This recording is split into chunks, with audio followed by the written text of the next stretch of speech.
Welcome. You're listening to Sports Econ 101, the show where we discuss sports topics from a business perspective. I'm your host, Edward Brown, along with my co-host, Mike McDowd. Russell Jackman is off today. At each commercial break, we will ask a trivia question. Let me just see what the trivia questions. We've got something from the old Roman days. We got a little bit of geography, and then we got someone even before the Roman days.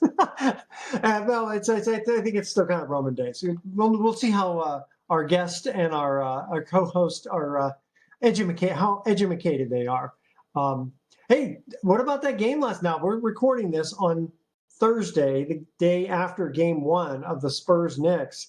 So far, so good. Pretty exciting. Well, it's Knicks time. It's all about the Big Apple. Listen, I think this team they're on a run. Destiny is happening now. That big fella in San Antonio, that 7'4" guy, he's pretty damn good. He's really good, and he had a great game. But he came out and said, I'm disappointed.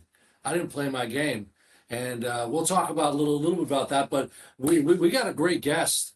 We're going to talk about something, Edward, that people typically don't have a clue about. We are in the art form of radio, radio. We love it. Okay, this is our genre, man. This is what we do. TV's fine, but radio, it truly is theater of the mind. And our next guest is a guy that cultivates theater of the mind better than anybody around.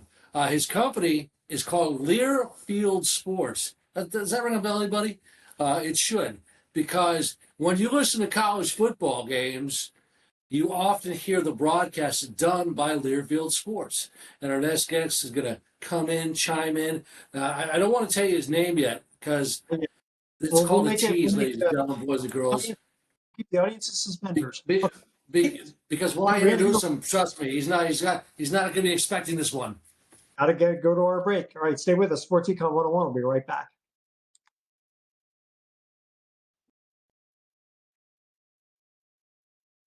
Welcome back to Sports Econ 101. I'm Edward Brown along with Mike McDowd. Mike, who is our special guest who you were just teasing the audience with in the last segment?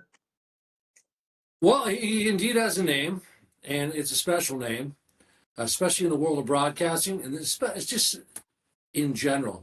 He hails from the San Francisco Bay Area, grew up in Vacaville, and yeah, he has a well-known name in the broadcast arena, but affectionately, and I'm pretty sure I'm not going to screw this up, Tom, you're not just Tom Boman. You are the one and only, the truly iconic Johnny Rocket. Is this not true? Wow. Well, sort of. So I started my on-air career at KWOD 106.5 FM in Sacramento. And Ed Stoltz, who owned the station at the time, was an old school guy, kind of hip, and wanted me to go by Tommy Rocket. So you were half there. Yeah. Tommy Rocket is what he wanted me to go by. I never did. Okay. I really went by Tommy, and I used my last name from time to time because I grew up, 35, 40 minutes away, and I wanted my friends to know it was actually me. I mean, I was still in my 20s when I started there, so I still had all these friends from high school that were close by, and I would do your typical radio remotes on Tuesday night at the Classic Jukebox, and I would tell you to come out and get CDs and cassettes, and my friends would show up and go, "Oh, this really is you." Like, yeah, it's really me. And I had some piercings in my ears. I had a stud in my tongue at the time because it was alternative rock radio. It's been a long time since the late 90s. Okay. It looks like Russell was doing it too. Go ahead. Well, you do have a name, and so you went by Tommy Rocket, not Johnny Rocket. I for a very brief time, the Rocket was there. I did everything I could to not say the Rocket part on the air if I could. This was Ed wanting me to have this hip thing, and it's alternative rock radio, so everybody went by their first name. It was very simple. You're just really talking about the Chili Peppers and things like that back in the late 90s, so people tuned in for that. No question about it. But so as things have evolved in your professional life, You went on to some pretty cool things. I think you were the executive producer for the Los Angeles Dodgers. You came from the Vacaville area, which is in the Bay Area. Of course, our show goes coast to coast, border to border, and overseas with our U.S. military. I know you have a connection to the military. You served. Thank you very much, Tom. And Thank you. you know you were in Desert Storm, and it's just really great to see how a guy from the Bay Area has done so well, and you wound up in this place called Jefferson City, Missouri, where Yeah. you are the vice president of broadcast operations for one of truly the biggest sports broadcast companies in America and in the world. So how about that? You go from the Bay to LA, Glamour Town, USA, That's right. Tinseltown to the Midwest, and you're living La Vida Loca, huh? I did the opposite of what most people do. Most people start out in small markets in the Midwest and they pack their car full of stuff and they go from market to market. I happened to start in the top 30. I went from Sacramento to Los Angeles, then to national. I produced this little show people might have heard of called Pharrell on the Bench for a little while. That took me to Atlanta the first year of the Thrashers. Scotty was doing the Thrashers, and we were doing a Friday night only version of the show. Came back to Vegas when we got kicked from the Thrashers. You can only say that the team, choked ass so many times on the air, and then that's probably not going to continue. So I went to Vegas and did national radio. My office was in the Mandalay Bay Sportsbook. There's a studio still there today, and there was a dividing wall, the studio in the front, and my office was in the back. And so I did that for a while. They started Fox Sports Radio in 2001. I came out for that, produced some shows there, and then eventually made my way back to the Dodgers in 03. So 03, 04, 05, 06 seasons, I produced the LA Dodgers, traveled all around the country, worked closely with Vin Scully and Rick Monday and a bunch of other great people at the Dodgers. And then at some point you got to move on. And so got an offer to come out to Jefferson City, Missouri, to which I said, "Where's that?" And they said, "Oh, it's the capital of Missouri." And I went, "Yeah, I went to California public schools. You want to give me another hint?" And they flew us out, and that was in November of 2006. Learfield at the time had 22 total schools. They were getting ready to expand. They wanted somebody with major market experience to sort of make it a big national sound. And here we are nearly 20 years later, and we're at 200 plus schools. We've merged with our largest competitor, which was ISP turned into IMG College. That was back right around 2020. And here we are. It depends on which reports you read. We're somewhere between 1.8 and $2 billion worth of a media data company. Well, I have a little thing about Rick Monday, just because he had a little soft spot in my heart, because when the A's first came from Kansas City to Oakland, that was my first baseball game as a kid, and he hit the game-winning home run in the ninth inning. And so and then I got really upset when the A's traded him to the Dodgers. I know. Rick told me the greatest stories on the road. He said, because Harry Carey, people don't realize this, Harry Carey broadcast for the A's back then, and he was always making people a little upset in the organization. And they went east one year, and his luggage went west. And if you think about where Oakland is, when you go west, there's nowhere good to go west. So his bags went to Hawaii, and when they got back from the road trip, it had a bunch of Hawaii stickers on it. And that's kind of the life that Rick led. So, and I grew up going to Oakland A's games. I was there during the Crazy George era, and you could only get Old Milwaukee beer and a Colossal Dog as a kid. My dad was from Detroit, so I wasn't allowed to like the National League. So I was an Oakland A's fan and an Oakland Raiders fan for those reasons. And there you go. Yeah, but see, I grew up actually liking both the Giants and the A's, because the A's impossible. No, Sorry, no. impossible. Sal Bando and Ken Holtzman and Catfish Hunter and Vita Blue and all that for 70. Yeah, but then came 1989. Then came 1989. That's right. I graduated high school in '87. So those years. I gotta say, I like those hats that had half A's and half Giants. That was kind of fun. Yeah, I couldn't do that either. My whole family are Niners and Giants fans, and I am I'm an A's fan because of my dad, who is from Detroit, and I was a Raiders fan because the black sheep uncle in my family made me a Raiders fan. So to this day, I still can't like the Niners. It's not going to happen.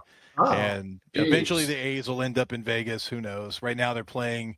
It's embarrassing to see them playing at a AAA park. That's a beautiful AAA park in Sacramento, but still, it's just not going well.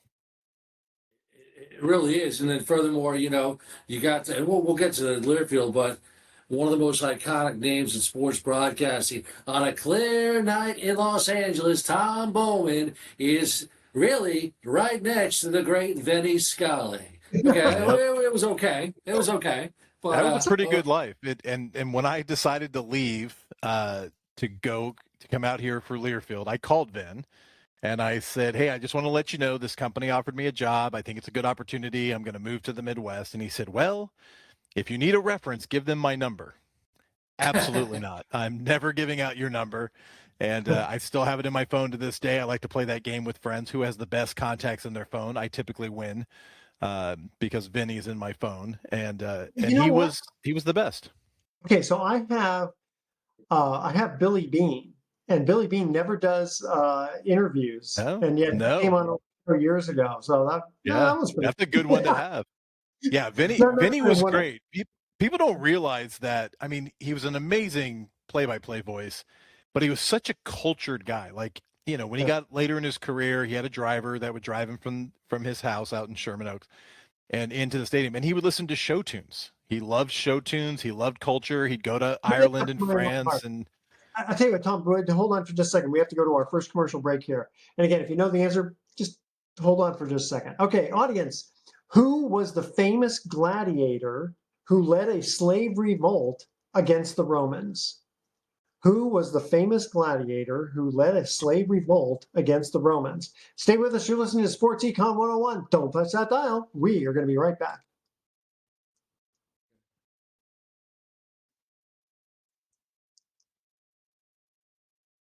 Welcome back to Sports Econ 101. I'm Edward Brown along with Mike McDowell. Russell Jackman did join us, and Tom Boman. First trivia question: who was the famous gladiator who led a slave revolt against the Romans? Tom, what's the answer?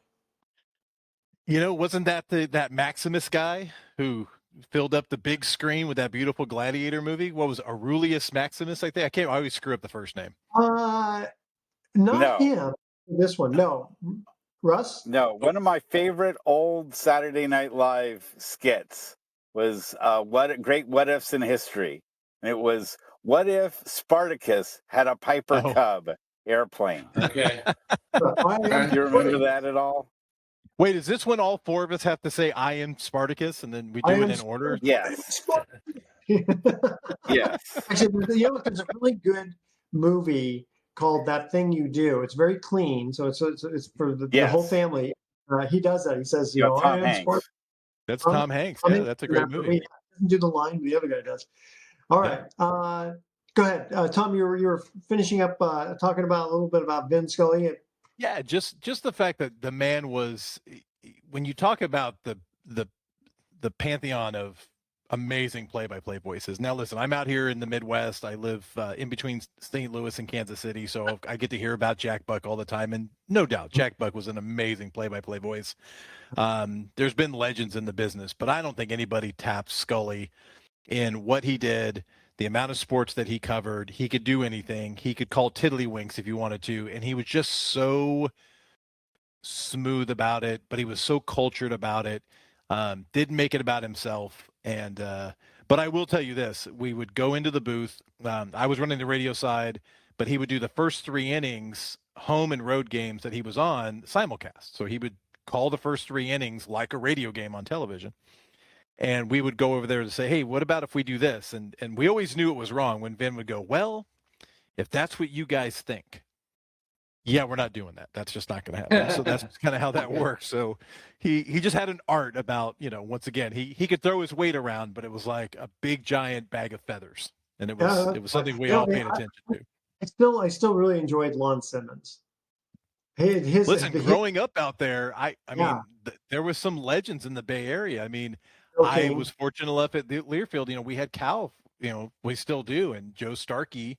In my 20s, my grandfather, who lived in Benicia, on Saturdays, Joe was on doing Cal games, and on Sundays he was doing Niners games. And so I've had the I've had the And good fortune of being, yeah, Okay. absolutely. Oh, well, I mean, come on. Geez, come on. Yeah, He's also a legend. there's a name. There's a reason why his last name is King. Correct. Good. Correct. Yeah, Well, I've been very, very fortunate. And Dad, yeah, I mean, I got to know Joe Starkey very well. My dad worked with him for 33 years at KGO Radio. I worked with him as well, and he's a good guy, a good human being, and a class act. So talented, and talk about a marathon man. I mean, that guy endured, and I thought he was going to go 50 years. I guess he kind of said but yeah, he's definitely one of the more iconic voices in the Bay Area, and as you mentioned, Tom, you got guys like the great Bill King and just Hank Greenwald, and the list goes on and on. And We're pretty blessed. But with that said, and we want to talk about Learfield, but as you know, and you know this better than anybody, there are so many. I mean, so many. Let me say it one more time. So many great play-by-play voices. And the 1% get to go to San Francisco, LA, Chicago, New York. But I got to tell you, there's guys in Montana, Idaho, Virginia that are equally as good, maybe even better. Agree or disagree, Tom? No, I would agree. And the reason you feel that is because in these college towns, it means so much more, right? So, for instance, when I was in Los Angeles, I was running the first time I was in LA at Extra Sports. I oversaw the Dodger broadcast, but I also oversaw UCLA football and basketball. In a market like Los Angeles, in San Francisco with Cal and Stanford, unfortunately, sometimes these college games are 5th tier in a 4-tier city with all these pro teams that you have. And so you have these tremendous play-by-play voices who are legends in their own right, but sometimes they get overshadowed. But you go to a market here like Columbia, where we have Mike Kelly, who does the Missouri Tigers, Tony Caridi, who does West Virginia, for instance. I mean, there are some unbelievable voices out there. Steve Jones, who calls for Penn State. Woody Durham, the legend, at North Carolina. These are voices that transformed their fans from being little kids listening to the games on the radio with their parents, their uncles, their cousins, to the point that stayed with them their entire lives, and that's what they remember. And so I'm fortunate enough, while I've worked with some incredible voices in both the Northern California and Southern California, the amount of college voices, in fact, with the National Sports Media Association, when Woody Durham passed away before that year's awards, I helped create a college voice award in his honor. It's called the Woody Durham Voice of College Sports Award, and we give it out every year.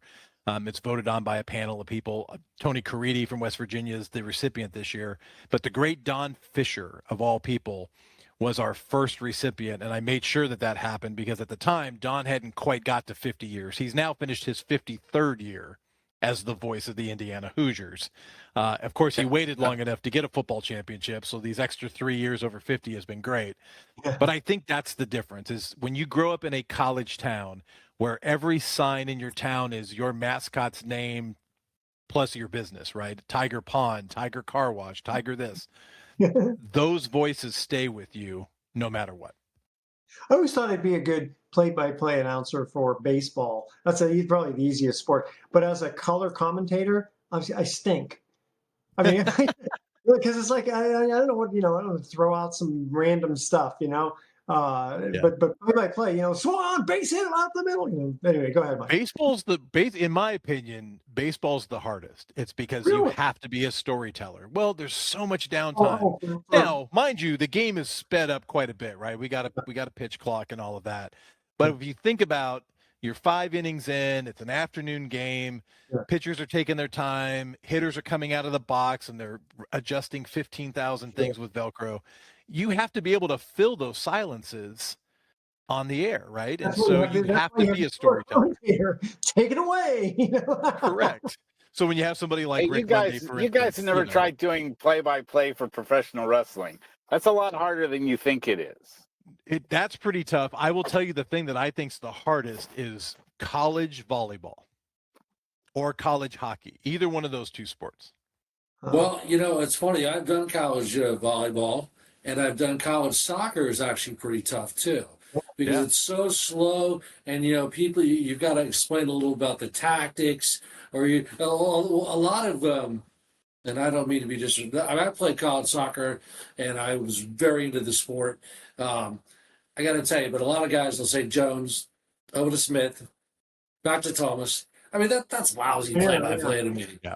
I mean, that is not that's not my idea of play-by-play. I don't think it is yours either, Tom. But no, and volleyball's tough, especially on the radio, because you can't call every ball movement. It's the same with basketball. Exactly, you can't call every single ball movement, so you have to be very strategic.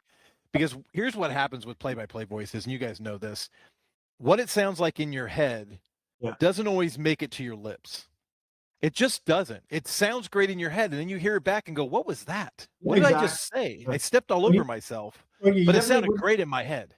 You wouldn't want me to do hockey because I would be going, okay, the puck went this way, then it went that way, and now it's over there. It's hard. I did one season of hockey with Pharrell, and he had never called play-by-play. It was his dream. I mean, he left a big national radio show because his dream was to call hockey in the NHL, and so he did the first year for the Atlanta Thrashers. And we actually went out the season prior. They flew us around the country to call mock games. So I went to Phoenix and called some games, and some other places. Went to San Jose and called some games with Scotty, just so we could get used to it. But it's hard, man. It is hard. I guess that, like, if somebody wanted to do, let's say, play-by-play, be it baseball or whatever, obviously you don't just throw them in there. So yeah, you probably like have a whole separate thing going on at the same time, so that you can kind of say, okay, well, hey, this guy, there's good or bad, right? I tell young broadcasters, if you've got a junior college in town or a good high school program, go buy a ticket, get yourself a headset. I mean, I'm on a headset with this little tiny box called a Focusrite. It plugs into any laptop. Go to the top of the bleachers, away from everybody else, and just call games. That's and good. Call them as if you're calling at the highest level, because the what's happening on the field shouldn't dictate how you call the game.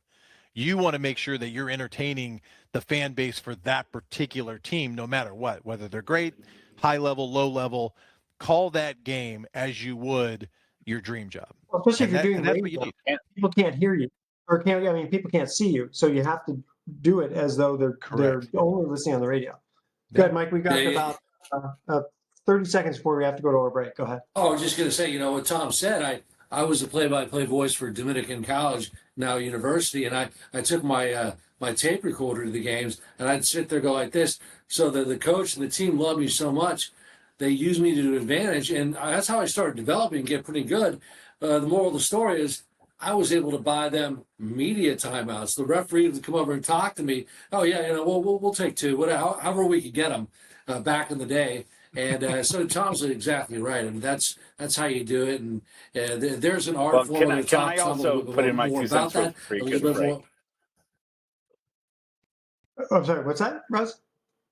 I was going to say, it's the partnership between the color commentator and the play-by-play is absolutely critical. You got to have guys that know how to work with each other in color and play-by-play. So the play-by-play can end up. Hey, hold on, thought. We have to go to another break here. All right. So out of we got question number 1 answered. You guys did okay on that. All right. Question number 2. Which was the last of the contiguous states to join the Union? Join the United States, basically. Which was the last of the contiguous states to join the United States, the Union, call it. All right. Stay with us. Sports Econ 101. We'll be right back. Don't touch that dial.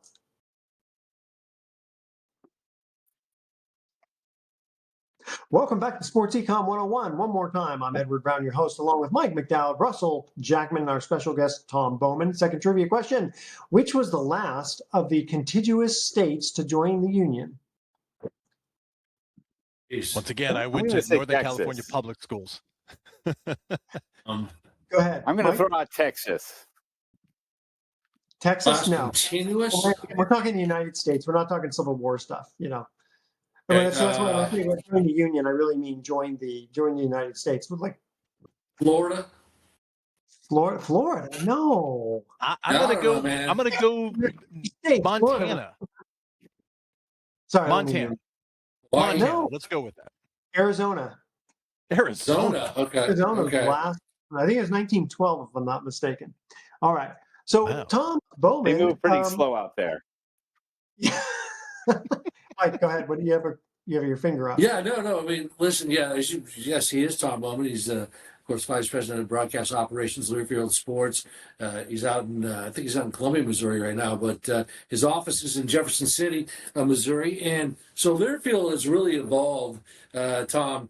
Originally a farm broadcast company, from what I understand. It was. There was a guy named Derry Brownfield and Clyde Lear, who ran our company for a very long time, realized that, there could be these farm reports. And so, he was here near the Capitol. That made sense. And so him and Derry created what was known as the Brownfield, phone lines out to all these little tiny radio stations, and they would do farm reports. They would give you the pork belly futures and things like that. And that really led to what we are, which is those phone lines that were all out there.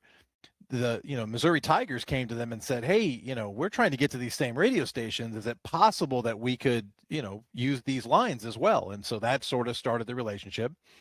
And then somebody in St. Louis, it might have been KMOX, I don't know exactly, offered the university money to have the rights to these phone lines and maybe call the games. And so they went back to Clyde and said, hey, would you be willing to pay for this? And he went, no, absolutely not.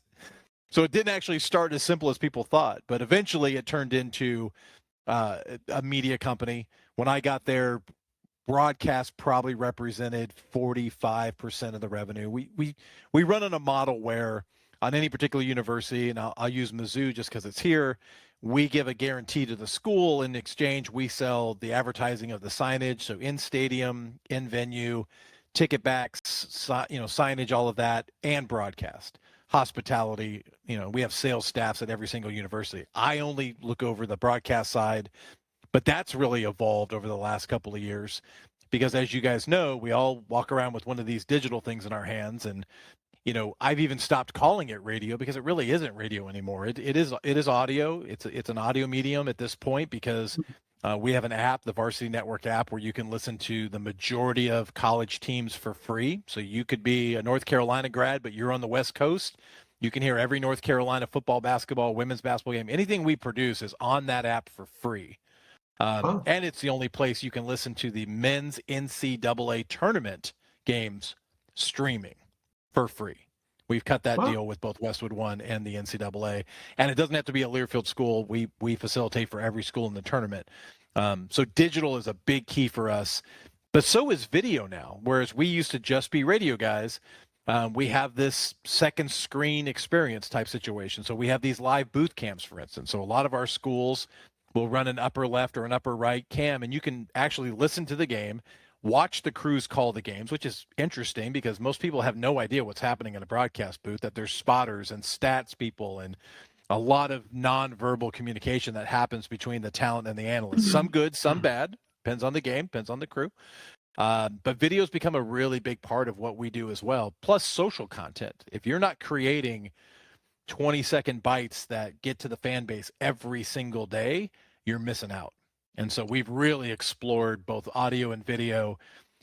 Digital, terrestrial radio is still a huge part of what we do. We're on 2,000 plus radio stations all over the country, but digital now plays such a large role in what we do.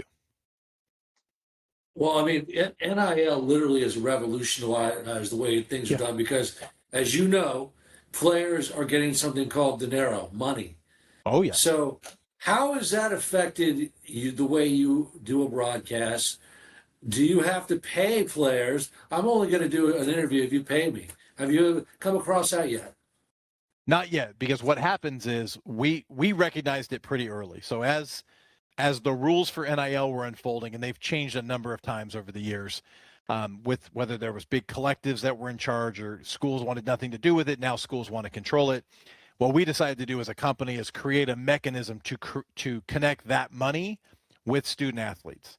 And the reason we do that now and through athletic departments is because that's part of the recruiting now. It used to be a guy like Nick Saban, if he came and sat in your living room because he was interested in your football player, it was just Nick, right? Nick would sit on your couch. He would tell you all the great reasons of why you should come to Alabama. Now you got to have 10 people on that couch, including somebody from the NIL collective, to say, hey, we really want you to play here, and we're going to give you X number of dollars to make sure it happens. And here's how those dollars will get to you. You're going to commit to doing these interviews or this thing or whatever.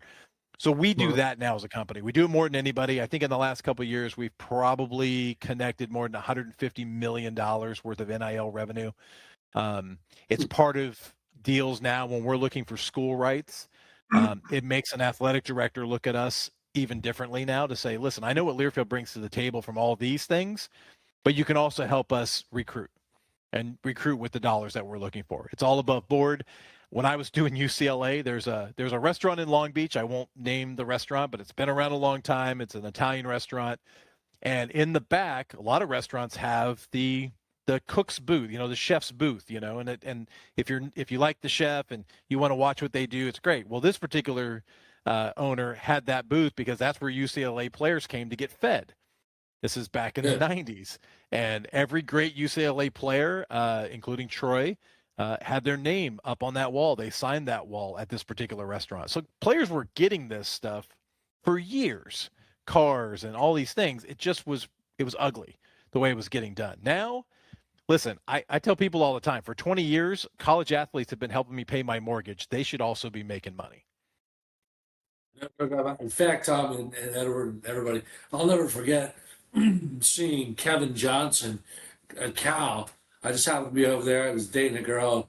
Kevin Johnson's older than me, but I ran into him in a 7-Eleven. I'm like, hey, man, how's it going? And, hey, where'd you get that ride? He goes, oh, I won it in the lotto. I'm like, okay, sure you did. Yeah. I mean, this was happening for years. It was a part of the business we didn't talk about. Now, I think we've got a better handle on it. I think they've put some controls in place. What went wrong, in my opinion, this is just my opinion, is that NIL came around at the same time that the transfer portal happened. And so basically what you had is college free agency is what you had. And I was producing our National Football Game of the Week for a while, and I had Mike Golick Jr. As my analyst. And so we were talking about a discussion on the air that I'd never had on the air before, which is, hey, at Colorado, how much money is it going to take for them to get a decent offensive line? Oh, probably $500,000 a player. This is not a conversation you would have openly on the air before this era. It just never was talked about. Now, you've got to go shop in the portal. You've got to come up with the dollars. So that got a little ugly for a little while. I think they've got a better handle on it. But NIL is really what's driving college sports right now. There are players that will make more money in their 2, 3, 4 years in college than they will in the NFL. Yeah, that's just the reality right now. Potentially basketball too, but a friend of mine I went to high school with. He was a standout in high school for basketball, and in between high school and college, suddenly one day I see him at the mall, and he's got this brand new sports car, and it's like, how'd you get that? Oh, work in the system. I got a rich uncle that left it to me in his will. Exactly. I mean, it's but now it's above board, and we have a handle on it. It is. What I will say about our company is that we've always done a really phenomenal job of figuring out what these trends are going to be, where our business is headed, and getting 2 steps ahead. Naming rights on uniforms now, jersey patches. We knew this was coming a year before it was approved. We had 2 deals in place, one of them at UNLV, and the deal was, of course, hey, if this gets passed by the NCAA, then we'll cut this deal. And if not, no harm, no foul. But we already had it in place before the NCAA said, yeah, go for it. And as soon as they said it was legal, boom, we're in. So going this fall, you're going to see football, basketball, every sport is either going to have a singular sponsor or multiple sponsors, depending on which sport it is. No different than NASCAR and everything else, and professional sports. And it's like, sometimes this little emblem, it's not in your face, but it's there. Go, Mike. So, Tom, I got 2 quick questions, and I know we're going to talk about some other sports real quickly, but on any given Saturday in America, you've got literally, hundreds of games going on? Or on a busy November Saturday where football, men's basketball, and women's basketball are all crossing over, we're probably producing 180 to 200 broadcasts in a given day between 2 different facilities across the country. And is it all coming back to a central location? And I guess that's the part A, part B, because let's face it, you and I both know this. We all know this. Broadcasting is not perfect.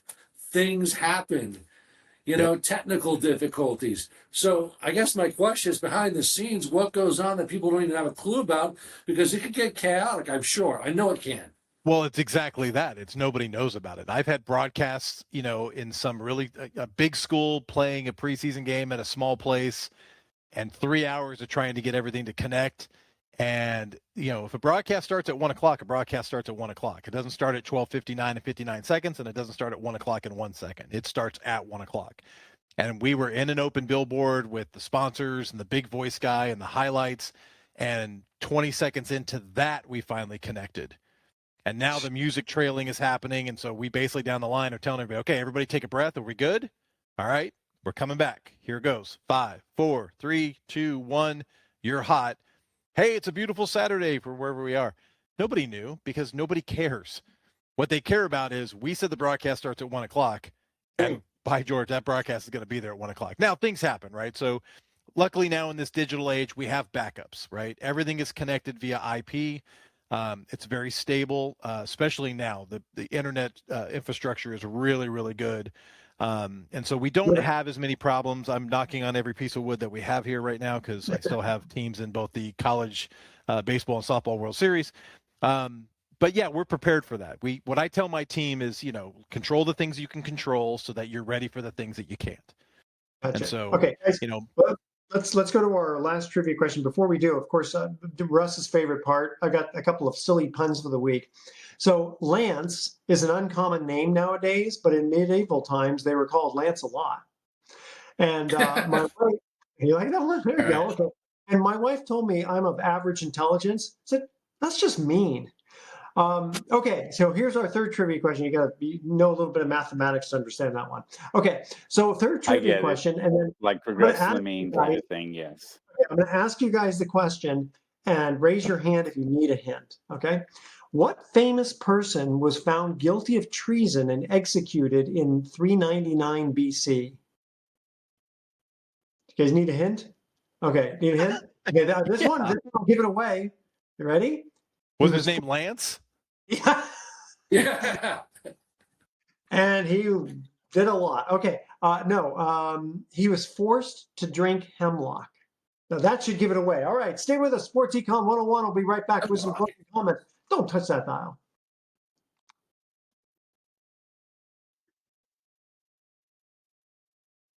Welcome back to Sports Econ 101. Last time for today, I'm Edward Brown, your host, along with Mike McDowd, Russell Jackman, and our special guest, Tom Boman. Third trivia question, what famous person was found guilty of treason and executed in 399 BC? And the hint was he was forced to drink hemlock. Anyone? The original method man himself, Socrates. Socrates, that is correct. And, wow, look at the big brain on Russ. I know, big brain. Yeah, no doubt. And here's a little extra for you. Who was Socrates' famous pupil? Plato. And who was Plato's famous pupil? Goofy. Aristotle. Gumby. Gumby. Yes, Gumby was. All right. Guys, we're going to cut out here really soon. You didn't tell me how highbrow this show is, by the way. I was not prepared for this kind of trivia. We try to educate the audience here, not just on sports, which, hey, you know what, really quickly, because we have to cut out here. Game one was pretty darn exciting on the Knicks Spurs, and it was game one last night. I think Friday night is game two. Knicks in 5? No, it'll go 6 games. No, it'll go 6. The league wants it to go 7, but I mean they're painting subway entrances with orange paint, so they need to go a lot because it's very expensive to paint these subway entrances. It is. Okay, you guys ready? Here's our thoughts for the day. Again, Russ's second favorite part of the show. So my hearing must be bad. My doctor yelled at me that I gained 10 pounds this week when I went for my checkup, and he said, "You didn't exercise like I told you to." I said, "Exercise? I thought you said extra fries." And it was like, worse. Okay, now this one's even funnier. You'll love this one. And a vegan approached me and said, "You know, that chicken you ate, that chicken you're about to eat had a family." And I replied, "Well, that's why I ordered a family buckets, so no one gets left behind." Okay. Oh, Okay. that one. Tom Boman, That's all right. thank you again for joining us. We have to have you on again. We didn't get enough. You just Right? you just let me know, man. I'm full of worthless fun information. All right, audience, tune in next week to Sports Econ 101. We're going to be discussing sports topics from a business perspective and asking more trivia questions. Thanks for listening. On behalf of our team, I'm Edward Brown, wishing you the best. Thank We'll you, see you next Tom. week. Adios. Military.